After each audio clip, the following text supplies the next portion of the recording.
Finally, my brethren, be strong in the Lord and in the power of his might. Put on the whole armor of God, that you may be able to stand against the wiles of the devil. For we do not wrestle against flesh and blood, but against principalities, against powers, against the rulers of the darkness of this age, against spiritual hosts of wickedness in the heavenly places. Trying to ignore the wiles of Satan simply does not work. Years ago, as I prepared to write this book, I went to bookstores in many places looking for research material of a practical nature. Many of them had a large section on prayer, but little, if any, on intercession. The books I did find on intercession had a sad lack of practical guidelines. Thank God for the books by Rebecca Greenwood and Dutch Sheets on this subject. Originally, I had thought simply to write a book warning of the flaky or out-of-balance practices that were cropping up in intercessory groups.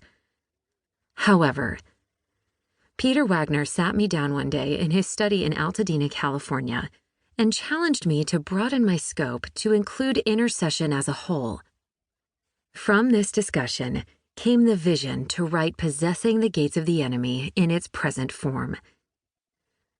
Who will benefit from listening to this audiobook?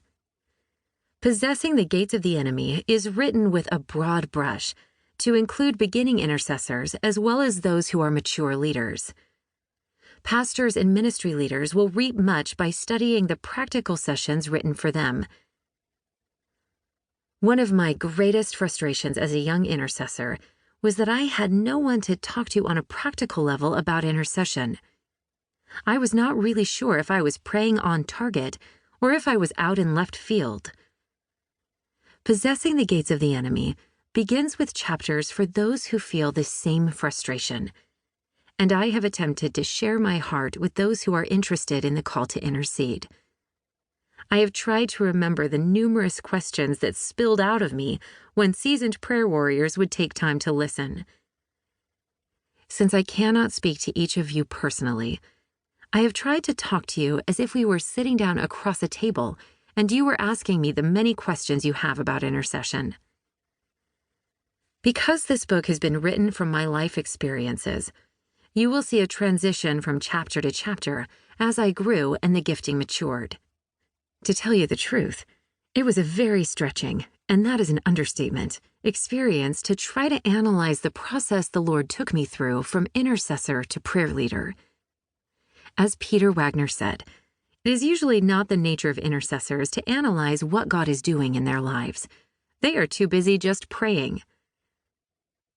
In the original writing of this book, I would sit at my typewriter day after day and pray, Lord, show me your ways in the life of an intercessor. What are the traps the enemy lays for people as they intercede? What can I share that will save them heartache? For this new and updated edition, I asked the Lord to amplify what He gave me at that time. For the chapters on language and the manifestations of intercession, I spoke with numerous intercessors to see what they understood to be the definitions of terms they use, such as binding and loosing and travail. In addition, many called me with sad stories of gross error and problems with intercessory groups. In the chapter on corporate intercession, you will find many practical insights gleaned from some of God's generals who lead intercession. Many prayer groups are weak or ineffective because they lack strong leadership. I also included guidelines for pastors and ministry leaders.